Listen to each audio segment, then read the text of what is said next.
Cordial saludo, mi nombre es Jorvey Zapata Zapata, soy estudiante de la Corporación Universitaria Iberoamericana, Facultad de Ingeniería. El propósito de este video es dar respuesta a la actividad 4, distribución de probabilidad discreta y continua. El punto 4 nos habla acerca de las llamadas que se realizan en horario nocturno comprendido entre las 7 de la noche y las 7 de la mañana a la línea púrpura solicitando ayuda referente a la mujer. El primer punto nos dice qué condiciones se deben cumplir para que esta situación sea modelada por una distribución de Poisson. La primera condición que se debe cumplir es que tenga independencia del evento, es decir, la ocurrencia del evento debe existir en un intervalo definido, no puede afectar la probabilidad de ocurrencia de otro evento en el mismo intervalo o en uno diferente. Debe tener un promedio constante, es decir, el promedio debe ser el mismo durante toda la existencia o análisis del fenómeno y debe tener eventos puntuales, es decir, la probabilidad de que ocurra dos o más eventos simultáneamente debe ser cero o nula y la naturaleza del fenómeno o del estudio debe ser discreta, es decir, debe ser explicado en números enteros, 1, 2 y 3 casos de éxito. Nos dice el primer numeral cuál es la probabilidad de que se reciban dos llamadas en una hora solicitando ayuda. Realizamos lo que es la recolección de datos, mu, Euler constante y los casos de éxito, aplicamos la fórmula de Poisson y obtenemos un porcentaje del 4,46%. Este porcentaje que nos dice que la probabilidad de que en una hora cualesquiera comprendida entre las 7 pm y las 7 am se reciban exactamente dos llamadas en la línea púrpura es del 4,46%. Eh, el siguiente numeral nos dice cuál es la probabilidad de que se reciban máximo 6 llamadas en una hora solicitando ayuda. Hacemos lo mismo, la recolección de datos, aplicamos la fórmula de Poisson y obtenemos un porcentaje del 16,06%. Este porcentaje que nos dice que la probabilidad de que en una hora cualesquiera comprendida entre las 7 pm y las 7 am se reciban máximo 6 llamadas es del 16,06%.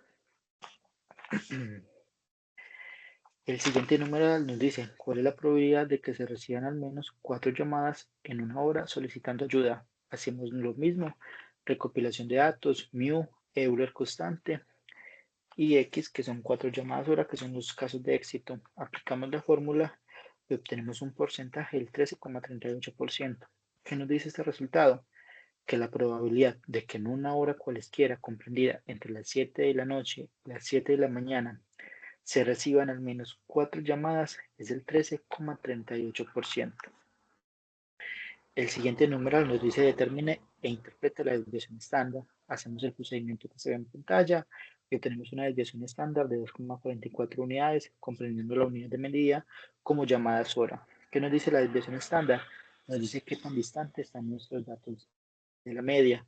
Entonces, en este caso, están tan distantes 2,44 unidades a la derecha y 2,44 unidades a la izquierda. También vemos que realicé lo que es la regla práctica del intervalo, que nos dice que nuestros datos son frecuentes cuando x es mayor a 1 y x es menor a 11. Si obtenemos eventos diferentes a este intervalo, obtenemos un fenómeno infrecuente. El siguiente punto nos habla acerca de una prueba Saber Pro aplicada a los estudiantes, donde se selecciona un estudiante aleatoriamente y tenemos los datos de un promedio de 223 puntos y una desviación estándar de 23,4 puntos.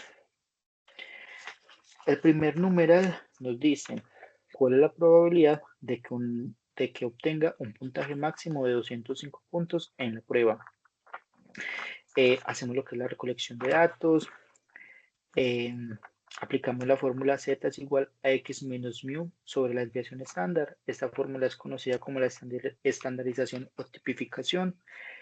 Hacemos todo el proceso y obtenemos una z de 0,77, que si la revisamos en la tabla de puntuación z, nos da que es un área de 0,77935.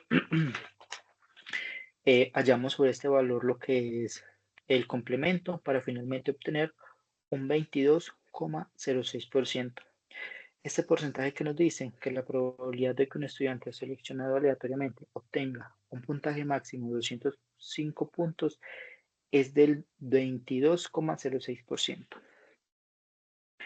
El siguiente numeral nos dice cuál es la probabilidad de que obtenga un puntaje de al menos 240 puntos en la prueba. Hacemos el paso anterior, hacemos todo igual al numeral anterior, hacemos recopilación de datos, definimos nuestra puntuación Z, hallamos sobre este valor el complemento y finalmente obtenemos un área de 23,57%. Un área no, perdón, sino una probabilidad. ¿Qué nos dice esta probabilidad? Que la probabilidad de que un estudiante seleccionado aleatoriamente saque al menos 240 puntos en la prueba es del 23,57%. El siguiente numeral nos dice qué porcentaje de estudiantes obtuvieron una puntuación superior a 200 pero inferior a 230 puntos en la prueba. Este numeral nos define dos áreas, las cuales están comprendidas por un área superior e igual a 200 e inferior igual a 230. Como se ve en pantalla, es el área sombreado de rosado. Para este caso, aplicamos la fórmula Z para cada Z sub 1 y Z sub 2, donde obtenemos su valor de Z, los buscamos en la tabla de puntuación Z. Sobre estas áreas halladas hacemos el complemento para finalmente obtener un porcentaje de 45,44%, que nos dice que de acuerdo con el fenómeno estudiado es de afirmarse que existe un 45,44% de estudiantes que obtuvieron una puntuación superior a 200 e inferior a 230 puntos en la prueba. El siguiente contexto es un contexto complementario al punto 5, el cual define unos porcentajes de categorización a los estudiantes según su rendimiento. El primer numeral nos dice qué puntaje debe obtener un estudiante para ser clasificado como desempeño muy alto. Para desarrollar este punto y los siguientes, realicé una transformación de la fórmula de estandarización y tipificación, la cual quedó en términos de X y es mu más Z por la desviación estándar.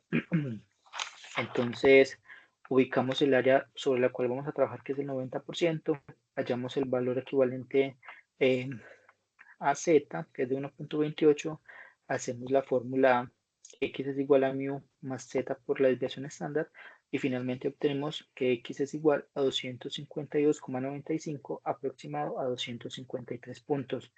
¿Qué nos quiere decir? Que para ser clasificado con un desempeño muy alto, el estudiante debe obtener un puntaje de 253 puntos aproximadamente.